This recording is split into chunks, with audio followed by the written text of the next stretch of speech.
2006년 4월 22일 새벽 3시경 영등포구 신길동의 한 다세대 주택에서 격투가 벌어지고 있었습니다. 20대 남성이 자신의 집에 침입한 낯선 남자와 필사적으로 맞서 싸우고 있었습니다. 몇 분 후 침입자는 바닥에 제압당했습니다. 그 순간까지도 아무도 몰랐습니다. 지난 2년 3개월간 서울 서남부를 공포로 몰아넣은 연쇄살인마가 바로 그 사람이었다는 것을 33명의 목숨을 위험에 빠뜨리고 13명을 죽음으로 몰고 간 정남규가 마침내 한 청년의 용기 앞에서 무너진 것이었습니다. 그의 2년 3개월간의 공포 통치가 끝나는 순간이었습니다. 본 영상은 실제 기록을 바탕으로 하되 일부 각색이 포함됩니다. 2004년 1월부터 2006년 4월까지 약 2년 3개월간 서울 서남부 일대에서 벌어진 이 사건은 총 33명의 피해자를 냈습니다. 사망 13명, 중상 20명이라는 참혹한 피해 규모였습니다. 30대 중반의 남성이 저지른 이 끔찍한 범죄는 당시의 언론과 시민들에게 큰 충격을 안겨주었습니다. 범인은 주로 영등포구, 관악구를 중심으로 한 서울 서남부 지역에서 활동했습니다. 단독주택이나 다세대 주택에 거주하는 사람들을 노렸으며 특히 혼자 사는 여성들이 주요 타겟이었습니다. 사건이 연쇄성을 띈다는 사실이 밝혀지기까지는 상당한 시간이 걸렸고 그 사이 피해는 계속 늘어났습니다. 그는 계획적이고 치밀하게 범행을 저질렀으며 수사기관의 추적을 교묘히 피해왔습니다.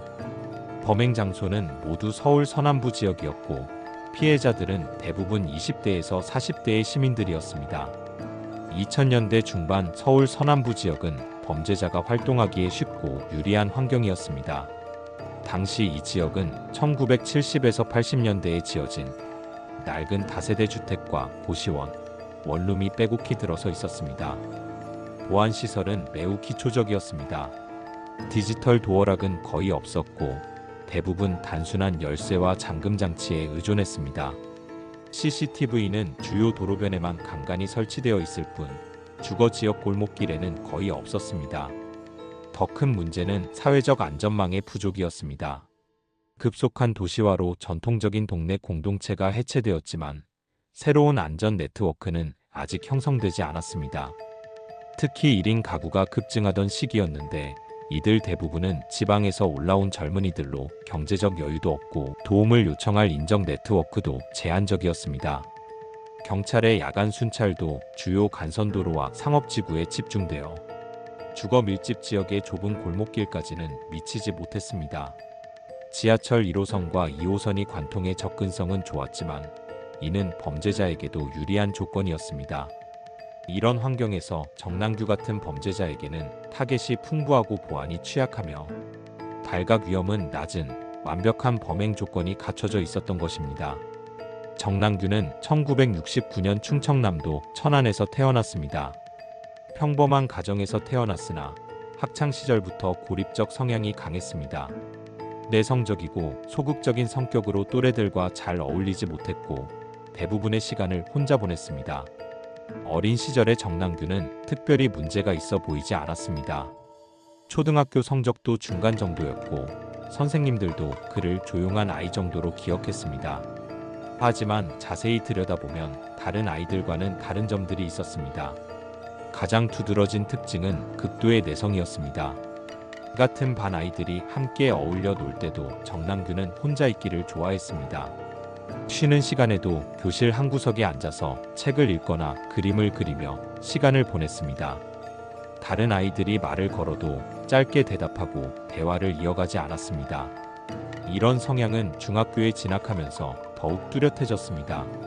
사춘기를 맞으면서 또래 관계가 중요해지는 시기였지만 정남규는 오히려 더욱 고립되어 갔습니다. 학급에서 따돌림을 당한 것은 아니었지만 자발적으로 소외되는 모습을 보였습니다.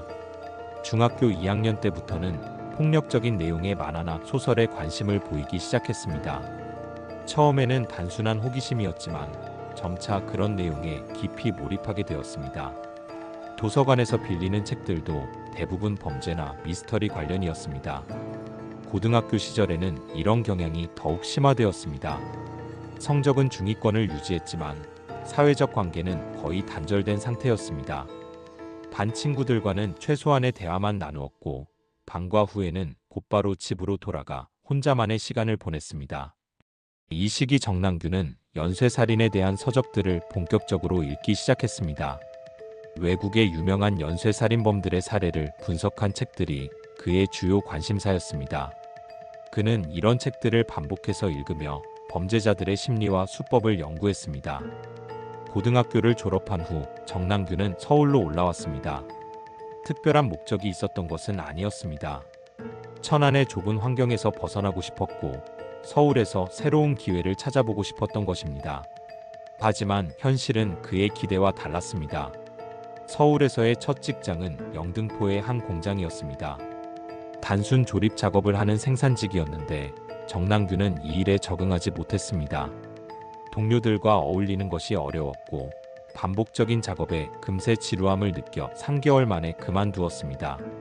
그 후로도 정남규는 여러 직업을 전전했습니다. 건설 현장 일용직, 음식점 종업원, 편의점 아르바이트 등을 거쳤지만 어느 곳에서도 오래 일하지 못했습니다. 대인관계의 어려움이 가장 큰 문제였습니다. 작은 일에도 쉽게 화를 냈고 동료들과 마찰을 빚는 경우가 많았습니다. 1990년대 후반부터 정남규는 영등포구의 한 고시원에서 생활하기 시작했습니다. 2평 남짓한 좁은 방이었지만 그에게는 자신만의 공간이었습니다. 창문도 제대로 없는 어둡고 답답한 환경이었지만 다른 사람들과 마주치지 않고 지낼 수 있다는 점에서 오히려 편안함을 느꼈습니다. 고시원에서의 생활은 정남규를 더욱 고립시켰습니다. 하루 종일 방에서 나오지 않는 날도 많았고 다른 고시원 거주자들과는 거의 대화를 나누지 않았습니다. 식사도 대부분 컵라면이나 간단한 도시락으로 해결했습니다. 이 시기에 정남규는 인터넷을 접하게 되었습니다. 2000년대 초반 PC방이 급속히 확산되면서 그도 자주 PC방을 이용하게 되었습니다. 익명성이 보장되는 인터넷 환경에서는 다소 적극적인 모습을 보이기도 했습니다. PC방에서 정남규는 각종 범죄 수법에 대한 정보를 수집했습니다. 자물쇠를 따는 방법, 침입 기법, 증거인멸 방법 등에 대한 자료들을 체계적으로 모았습니다. 2000년대 초반부터 정남규는 실제로 작은 범죄들을 저지르기 시작했습니다. 처음에는 단순한 절도였습니다. 빈집에 들어가 작은 물건들을 가져오거나 상점에서 물건을 훔치는 정도였습니다. 들키지 않고 성공할 때마다 그는 묘한 쾌감을 느꼈습니다. 이런 경험들이 쌓이면서 정남규는 점차 더 큰 범죄에 대한 욕구를 갖게 되었습니다. 단순히 물건을 훔치는 것보다는 다른 사람을 완전히 지배하고 통제하고 싶다는 욕망이 생겼습니다. 이런 생각들이 구체적인 계획으로 발전한 것이 2003년 말경이었습니다. 정남규는 먼저 자신의 범행 대상과 지역을 정했습니다. 서울 서남부 지역의 1인 가구들이 주요 타겟이었습니다. 이 지역에 대해서는 그 자신이 거주하면서 충분히 파악하고 있었고 보안이 취약하다는 점도 잘 알고 있었습니다. 2003년 12월부터 정남규는 본격적인 사전조사에 나섰습니다. 관악구와 영등포구 일대를 돌아다니며 범행 가능한 장소들을 물색했습니다. 다세대 주택이나 연립주택 중에서도 특히 보안이 허술한 곳들을 찾아냈습니다. 또한 혼자 사는 사람들의 생활 패턴도 관찰했습니다. 이런 준비 과정을 거쳐 2004년 1월 정남규는 드디어 첫 번째 범행을 실행에 옮겼습니다. 2004년 1월 14일 경기 부천 소사동에서 남학생 2명이 피해를 입는 사건이 발생했습니다. 밤늦은 시간 놀이터에서 벌어졌습니다. 당시 중학생이었던 2명의 남학생이 집으로 돌아가던 중 정남규를 만났습니다. 정남규는 이들에게 접근해 금품을 요구했고 이 과정에서 폭력을 행사했습니다. 다행히 두 학생 모두 생명에는 지장이 없었지만 상당한 충격을 받았습니다. 이 사건은 이후 2년여간 계속될 공포의 서막이었습니다. 하지만 당시에는 아무도 이것이 대규모 연쇄범죄의 시작이라는 것을 알지 못했습니다. 경찰도 단순한 강도 사건으로 처리했고 언론의 관심도 크지 않았습니다. 정남규가 부천을 선택한 이유는 명확하지 않습니다. 아마도 자신이 거주하는 서울에서 너무 가까운 곳에서는 위험하다고 판단했을 것입니다. 부천은 서울과 인접해 있으면서도 관할이 다른 지역이어서 수사의 연관성을 파악하기 어려울 것이라고 계산했을 가능성이 높습니다. 또한 부천 소사동은 공단 지역 근처에 위치해 있어서 주민들의 경계심이 상대적으로 낮았습니다. 낯선 사람이 돌아다녀도 크게 주목받지 않는 환경이었고 야간에도 사람들의 통행이 어느 정도 있어서 정남규가 자연스럽게 섞여들 수 있었습니다. 첫 사건 이후 정남규는 범행 지역을 서울로 옮겼습니다. 2004년 2월부터 정남규는 관악구와 영등포구를 시작으로 동작구와 구로구까지 활동 범위를 넓히며 주거침입과 흉기 사건을 연쇄적으로 이어갔습니다. 정남규는 서울에서의 첫 번째 사건을 위해 며칠간 치밀한 준비를 했습니다. 관악구 신림동 일대를 돌아다니며 적당한 타겟을 물색했습니다. 그가 찾는 조건은 명확했습니다. 첫째, 혼자 사는 사람이어야 했습니다. 둘째, 보안이 취약한 건물이어야 했습니다. 셋째, 주변에 도움을 요청할 이웃이 없어야 했습니다. 며칠간의 관찰 끝에 정남규는 신림동의 한 다세대 주택을 선택했습니다. 1980년대에 지어진 3층 건물로 총 6세대가 거주하고 있었습니다. 1층 출입구는 간단한 잠금 장치만 있었고 CCTV도 설치되어 있지 않았습니다. 건물 뒤편으로는 좁은 골목이 있어서 도주하기에도 적당했습니다. 정남규가 노린 대상은 이 건물 2층에 사는 20대 후반의 여성이었습니다. 관악경찰서에서 수사에 나섰지만 뚜렷한 단서를 찾지 못했습니다. 현장에는 침입의 흔적이 있었지만 목격자도 없었고 물적 증거도 부족했습니다. 단순한 강도 사건으로 추정되었고 수사는 난항을 겪었습니다. 부천 사건 직후 서울 서남부에서 이어진 초기 사건들에서 정남규는 복잡한 감정을 느꼈습니다. 한편으로는 자신이 한 일에 대한 두려움이 있었지만 다른 한편으로는 묘한 성취감도 있었습니다. 자신이 아무도 모르게 범행을 저질렀다는 생각이 그를 흥분시켰습니다. 두 번째 사건은 한 달 후인 2004년 2월에 일어났습니다. 이번에는 영등포구였습니다. 피해자는 30대 초반의 여성으로 한 중소기업에서 격리 업무를 담당하고 있었습니다. 결혼을 앞두고 있던 그녀는 새로운 출발을 준비하고 있었습니다. 피해자는 영등포구의 한 연립주택에서 혼자 살고 있었습니다. 몇 달 후 결혼을 앞두고 있어서 집을 정리하고 이사 준비를 하고 있었습니다. 평소 밝고 활발한 성격으로 주변 사람들에게 인기가 많았습니다. 정남규는 이번에도 며칠간 관찰을 통해 피해자의 생활 패턴을 파악했습니다. 그녀가 평소 늦게 퇴근한다는 것을 알고 집에 혼자 있을 시간을 노렸습니다. 2월 하순의 한밤이 범행일로 정해졌습니다. 이번에도 새벽 시간대에 침입이 이뤄졌습니다. 피해자의 집은 1층에 위치해 있어서 접근이 용이했습니다. 정남규는 창문을 통해 침입을 시도했습니다. 겨울이라 창문이 닫혀 있었지만 잠금 장치가 견고하지 않아서 열 수 있었습니다. 피해자는 정남규의 침입을 즉시 알아챘습니다. 그녀는 용감하게 저항했고 휴대폰으로 신고를 시도했습니다. 하지만 정남규가 더 빨랐습니다. 격투 끝에 피해자는 중상을 입었고 결국 생명을 잃었습니다. 하지만 여전히 두 사건 사이의 연관성은 파악되지 않았습니다. 범행 지역도 다르고 수법에도 차이가 있어서 별개의 사건으로 수사가 진행되었습니다. 정남규가 의도적으로 패턴을 바꾼 결과였습니다. 세 번째 사건부터는 정남규의 범행이 더욱 대담해졌습니다. 이전 두 차례의 성공으로 자신감을 얻은 그는 범행 간격을 줄이기 시작했습니다. 또한 피해자의 범위도 확대했습니다. 여성뿐만 아니라 남성도 타겟에 포함시켰습니다. 2004년 3월부터 12월까지 정남규는 총 8건의 사건을 더 저질렀습니다. 피해자들의 연령은 20대부터 50대까지 다양했고 직업도 회사원, 자영업자, 학생 등 여러 계층에 걸쳐 있었습니다. 공통점은 모두 서울 서남부 지역에 거주하며 혼자 살거나 가족이 잠시 외출한 상태였다는 것입니다. 범행 장소도 관악구, 영등포구를 중심으로 동작구, 구로구까지 확산되었습니다. 정남규는 한 지역에 집중하지 않고 넓은 지역에 걸쳐 범행을 저질렀기 때문에 수사기관에서도 연관성을 파악하기 어려웠습니다. 범행 수법도 점점 교묘해졌습니다. 처음에는 단순히 문을 따거나 창문을 통해 침입했지만 나중에는 더욱 정교한 방법을 사용했습니다. 심지어는 수도 검침원이나 택배기사로 위장해서 문을 열게 한 후 침입하는 경우도 있었습니다. 2004년 하반기에 들어서면서 피해 규모는 더욱 커졌습니다. 한 번에 여러 명이 피해를 당하는 사건들이 발생했습니다. 정남규는 이제 단순히 개인을 노리는 것이 아니라 가족 단위로 범행을 저지르기 시작했습니다. 영등포구의 한 단독주택에서 한 가족이 함께 피해를 입은 것입니다. 이 사건을 계기로 경찰은 비로소 연쇄성을 의심하기 시작했습니다. 영등포 경찰서와 관악경찰서가 합동으로 수사본부를 구성했습니다. 2005년에 들어서면서 정남규의 범행은 절정에 달했습니다. 거의 매달 사건이 발생했고 피해자 수도 급증했습니다.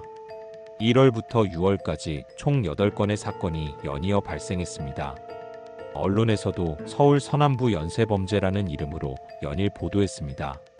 정남규의 범행은 이전보다 더욱 계획적이고 잔혹해졌습니다.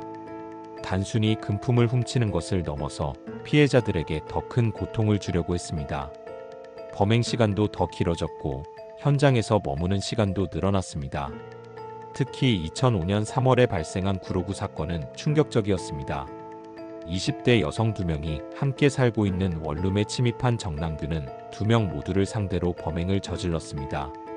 이 사건은 당시 언론에 대서특필되었고 시민들의 공포감은 극에 달했습니다. 주민들의 불안감도 극에 달했습니다. 특히 혼자 사는 사람들은 밤에 잠들기를 두려워했습니다. 문단속을 여러 번 확인하고 침실에 호신용품을 준비해두는 사람들이 늘어났습니다. 일부는 아예 친구나 가족 집에서 지내기도 했습니다. 자경단도 결성되기 시작했습니다. 관악구와 영등포구의 일부 지역에서는 주민들이 자발적으로 야간 순찰을 시작했습니다. 특히 원룸이나 다세대 주택이 밀집한 지역에서는 저녁 10시부터 새벽 6시까지 교대로 순찰을 돌았습니다. 하지만 이런 노력에도 불구하고 사건은 계속 발생했습니다. 정남규는 주민들의 경계가 강화된 지역을 피해서 다른 곳으로 옮겨가며 범행을 계속했습니다. 그의 활동 반경은 점점 넓어져서 금천구와 양천구까지 확대되었습니다. 경찰의 수사도 본격화되었습니다. 서울지방경찰청에서 특별수사본부를 구성하고 대대적인 수사에 나섰습니다. 총 200여 명의 인력이 투입되었고 24시간 교대로 수사가 진행되었습니다.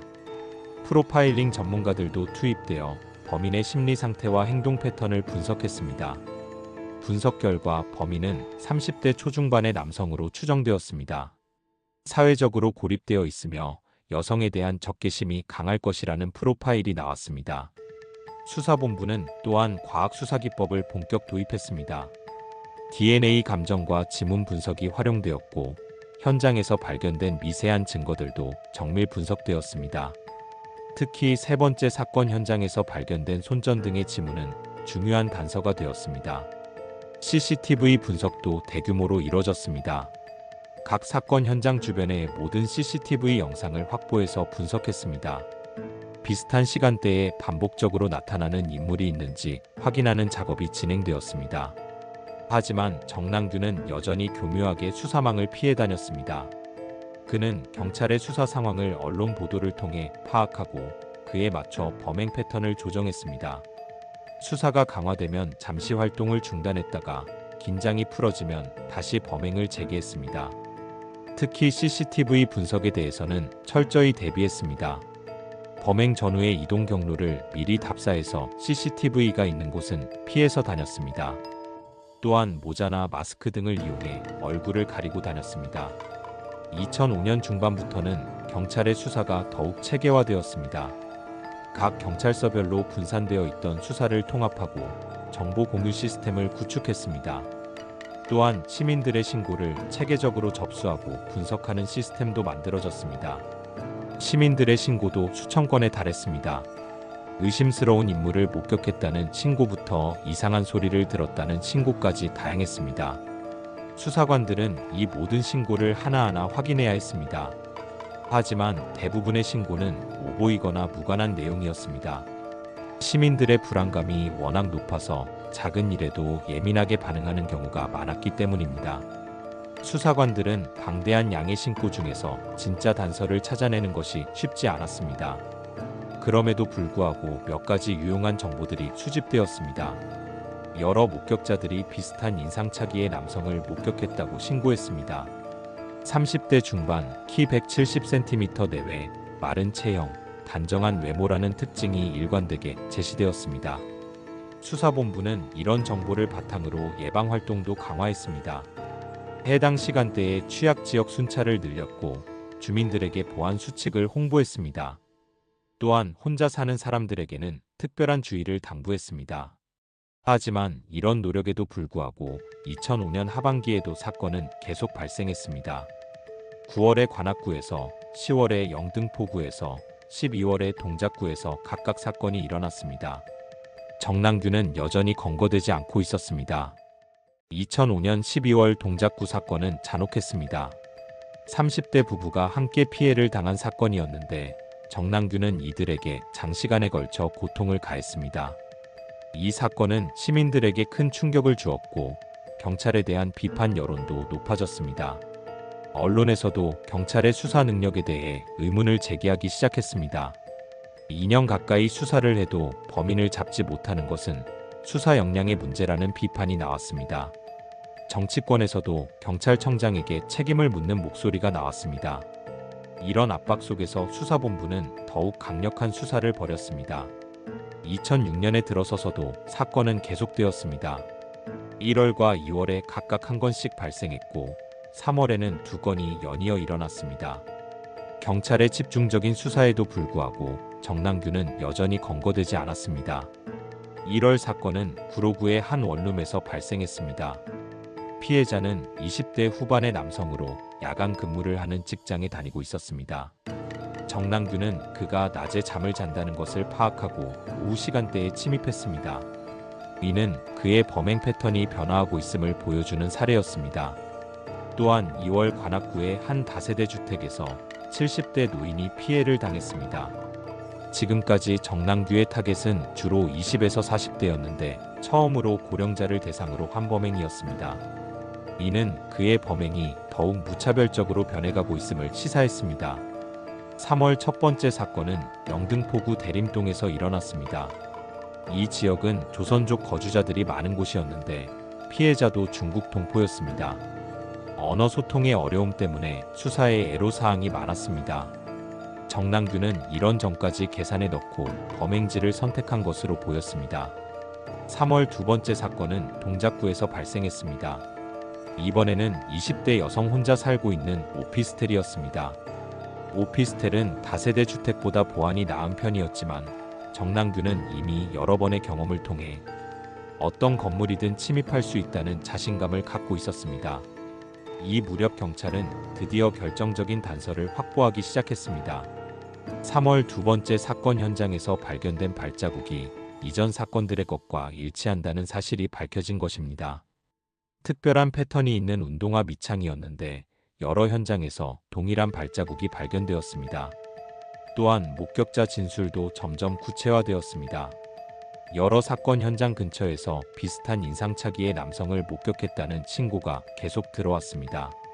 수사본부는 이런 정보들을 종합해서 몽타주를 제작했습니다. 몽타주가 공개되자 시민들의 신고가 급증했습니다. 하루에만 수백 건의 신고가 들어왔습니다. 수사관들은 이 모든 신고를 확인하느라 정신없이 바빴습니다. 특히 영등포구 일대에서 그와 비슷한 사람을 자주 봤다는 신고가 여러 건 들어왔습니다. 수사본부는 영등포구를 중심으로 수사망을 좁혀나가기 시작했습니다. 경찰은 영등포구 일대의 고시원과 원룸을 집중적으로 점검했습니다. 혼자 사는 30대 남성들을 대상으로 신원 확인 작업을 벌였습니다. 또한 몽타주와 비슷한 사람이 있는지도 확인했습니다. 이 과정에서 정남규도 한 번 조사를 받았습니다. 2006년 3월 말 경찰이 그가 거주하는 고시원을 방문했을 때였습니다. 하지만 당시 정남규는 침착하게 대응했고 경찰도 그를 특별히 의심하지 않았습니다. 정남규는 이 조사를 받은 후 더욱 신중해졌습니다. 경찰의 수사망이 자신에게 접근하고 있다는 것을 느꼈기 때문입니다. 한동안 범행을 중단하고 조용히 지냈습니다. 하지만 시간이 지나면서 다시 욕구가 생겼습니다. 4월 들어 정남규는 마지막 범행을 계획하기 시작했습니다. 이번에는 좀 더 신중하게 접근하기로 했습니다. 평소보다 더 오랜 시간을 들여서 타겟을 물색했고 침입 경로도 여러 번 확인했습니다. 최종 목표는 영등포구 신길동의 한 다세대 주택이었습니다. 이 건물 1층에는 20대 남성이 혼자 살고 있었습니다. 정남규는 일주일간 이 남성의 생활 패턴을 관찰했습니다. 그는 낮에 일하고 밤에 집에 있는 규칙적인 생활을 하고 있었습니다. 2006년 4월 22일 새벽 정남규는 마지막 범행을 위해 그 건물에 접근했습니다. 하지만 이번에는 상황이 달랐습니다. 그가 침입을 시도하는 순간 피해자가 잠에서 깨어났고 즉시 상황을 파악했습니다. 20대 남성은 침착하게 대응했습니다. 그는 평소 무술을 배운 경험이 있었고 체력도 좋았습니다. 정남규가 흉기로 위협하자 오히려 적극적으로 맞섰습니다. 두 사람 사이에 치열한 격투가 벌어졌습니다. 격투는 약 10분간 계속되었습니다. 처음에는 정남규가 우세해 보였지만 시간이 지나면서 상황이 역전되었습니다. 젊고 건장한 피해자가 점차 우위를 점하기 시작했습니다. 결국 정남규는 바닥에 제압당했습니다. 피해자는 정남규를 제압한 상태에서 휴대폰으로 112에 신고했습니다. 현장에 도착한 경찰관들은 바닥에 제압당한 정남규를 발견했습니다. 그는 더 이상 저항하지 않았습니다. 마치 이 순간이 올 것을 알고 있었다는 듯이 순순히 경찰에게 따라갔습니다. 그의 몸에서는 침입에 사용된 도구들이 발견되었습니다. 자물쇠를 따는 도구, 작은 손전등, 장갑 등이었습니다. 영등포 경찰서로 연행된 정남규는 처음에는 단순 주거침입 혐의만 인정했습니다. 돈이 필요해서 빈집털이를 하려고 했다며 연쇄살인과의 연관성은 부인했습니다. 하지만 수사관들은 그가 찾던 바로 그 인물이라는 확신을 갖고 있었습니다. 첫 번째 조사에서 정남규는 침착한 모습을 보였습니다. 저는 그런 큰 사건과는 관계없습니다. 단순히 돈이 필요해서 한 일일 뿐입니다. 라고 말했습니다. 하지만 수사관들이 준비한 증거들이 하나씩 제시되자 그의 표정이 조금씩 변하기 시작했습니다. 가장 먼저 제시된 증거는 발자국이었습니다. 그가 신고 있던 운동화의 밑창 패턴이 여러 사건 현장에서 발견된 발자국과 정확히 일치했습니다. 수사관이 사진을 보여주자 정남규는 잠시 말을 잃었습니다. 두 번째로 제시된 증거는 몽타주였습니다. 여러 목격자들의 증언을 바탕으로 만든 몽타주가 정남규와 매우 흡사했습니다. 단순한 우연의 일치라고 변명했지만 목소리에는 확신이 없었습니다. 세 번째 증거는 결정적이었습니다. 2004년 5월 관악구 사건 현장에서 발견된 손전등의 지문과 정남규의 지문이 일치한다는 감정 결과였습니다. 이는 그가 그 현장에 있었다는 직접적인 증거였습니다. 정남규는 이 증거를 보고도 여전히 부인했습니다. 누군가 제 물건을 가져다가 현장에 놓은 것 같다고 말했습니다. 하지만 이런 변명은 설득력이 없었습니다. 수사관들은 더 많은 증거를 준비하고 있었기 때문입니다. 밤새 혼자 유치장에서 지낸 정남규는 많은 생각을 했습니다. 2년 3개월간의 범행이 이제 끝났다는 것을 실감했습니다. 더 이상 숨길 수 없다는 것도 알았습니다. 그는 자백을 결심했습니다. 둘째 날 오전 조사에서 정남규의 태도가 완전히 달라졌습니다. 수사관이 이제 진실을 말할 때가 되지 않았나? 라고 묻자 그는 한동안 침묵했습니다. 그리고 천천히 고개를 끄덕였습니다. 정남규는 담담한 목소리로 자신의 범행을 상세히 진술하기 시작했습니다. 첫 번째는 2004년 1월 14일 경기 부천 소사동이었습니다. 밤늦은 시간 놀이터에서 남학생 2명을 대상으로 했습니다. 그 후 2월부터는 서울 서남부로 활동, 범행 지역을 옮겼습니다. 라고 시작해서 마지막 미수 사건까지 상세히 설명했습니다. 수사관들은 정남규의 놀라운 기억력에 감탄했습니다. 각 사건의 날짜와 시간, 피해자의 특징, 범행 장소와 수법을 정확하게 진술했습니다. 마치 일기를 읽는 것처럼 담담하게 말했습니다. 정남규는 범행 동기에 대해서도 솔직하게 털어놓았습니다. 사회에 대한 분노가 있었습니다. 저보다 잘 사는 사람들이 미웠고 특히 안전하게 살아가는 모습이 부러우면서도 화가 났습니다. 제가 그들을 지배할 수 있다는 것을 보여주고 싶었습니다. 그는 또한 첫 번째 범행 후의 감정 변화에 대해서도 설명했습니다. 처음에는 무서웠습니다. 하지만 아무도 저를 의심하지 않는다는 것을 알았을 때 묘한 쾌감을 느꼈습니다. 마치 제가 특별한 존재가 된 것 같았습니다. 수사 과정에서 정남규의 치밀함이 더욱 드러났습니다. 그는 범행 전에 타겟을 며칠씩 관찰했고 생활 패턴을 파악한 후에 실행했습니다. 매번 최소 일주일은 관찰했습니다. 언제 출근하고 언제 퇴근하는지, 주변에 도움을 요청할 사람이 있는지까지 모두 확인했습니다. 정남규의 거처에서는 범행 계획서도 발견되었습니다. A4 용지 30여 장에 달하는 이 문서에는 각 지역별 특성과 범행 대상에 대한 분석이 상세히 기록되어 있었습니다. 관악구, 다세대 주택 많음, 보안 취약, 대학생 1인 가구 다수 같은 식으로 체계적으로 정리되어 있었습니다. 또한 그의 방에서는 각종 범죄 관련 서적들도 발견되었습니다.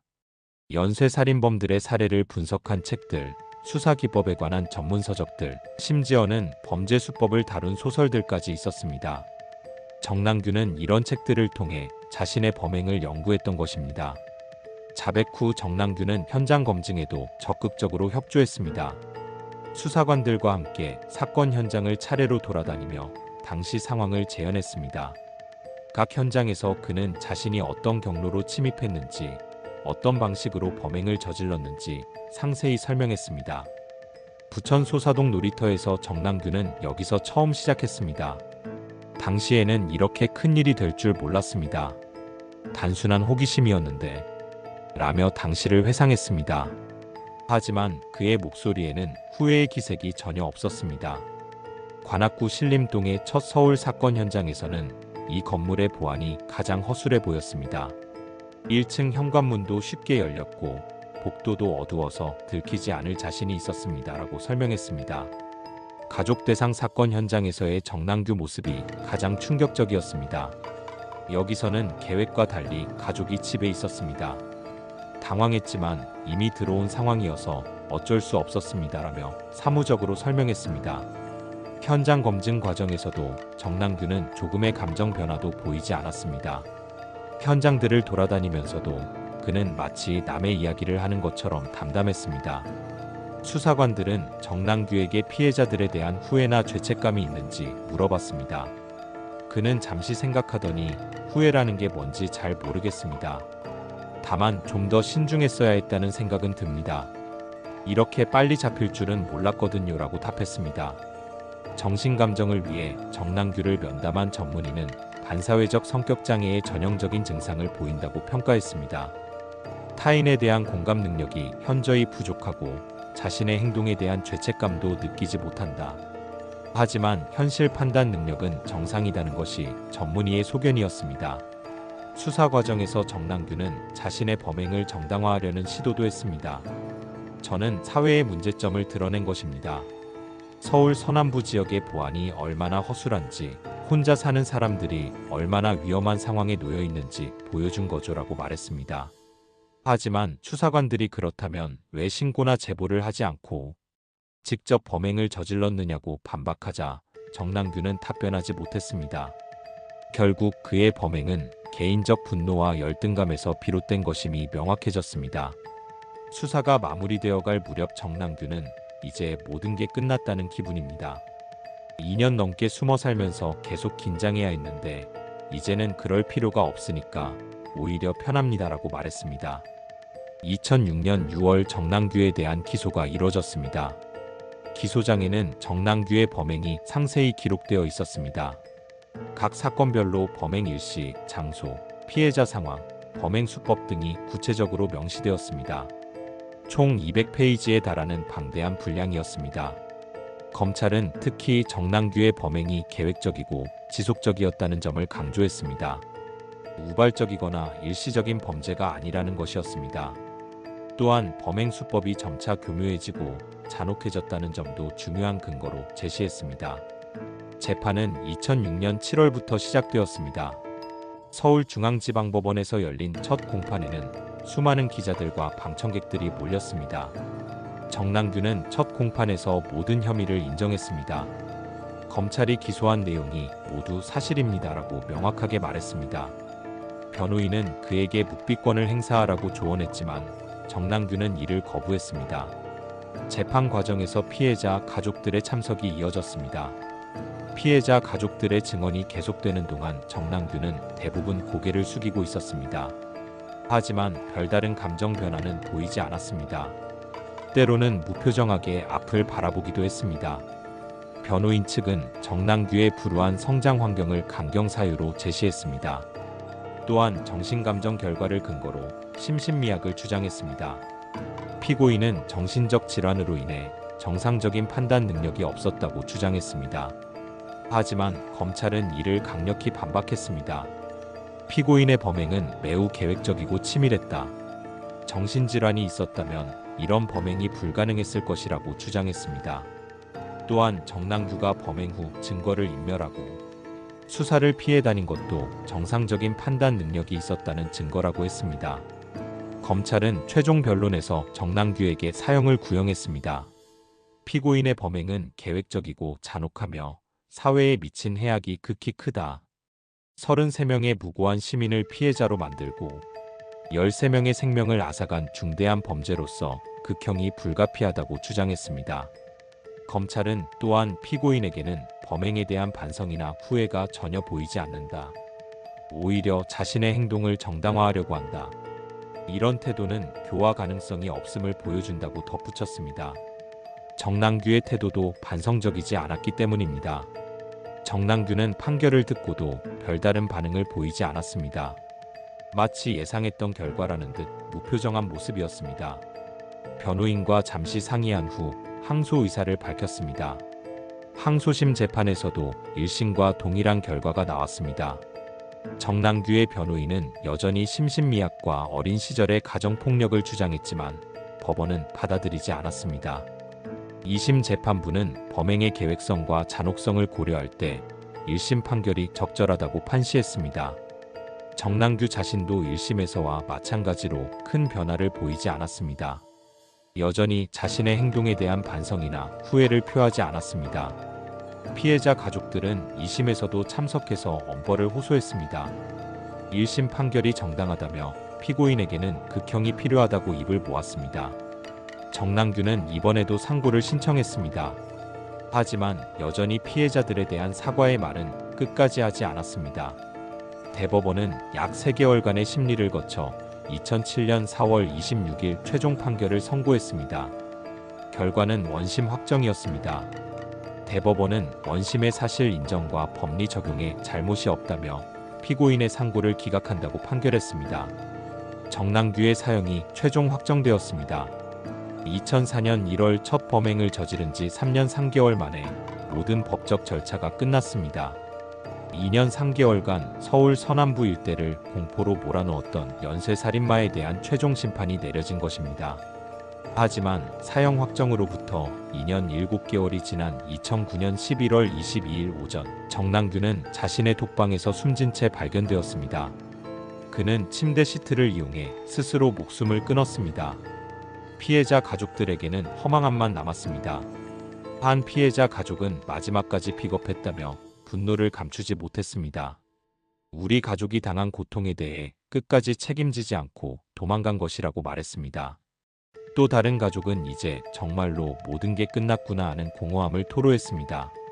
그가 죽든 살든 우리 가족은 돌아오지 않지만 그래도 법에 따른 응보는 받아야 했는데 라며 말끝을 흐렸습니다. 33명의 피해자를 낸 연쇄범죄자가 남긴 것은 씻을 수 없는 상처와 끝나지 않은 질문들 뿐이었습니다. 왜 그런 일을 저질렀는지, 진정한 반성은 있었는지 그 모든 답은 정남규와 함께 사라져버렸습니다. 같은 비극이 반복되지 않기를 바라며 이상 사건록이었습니다. 안온한 밤 되세요.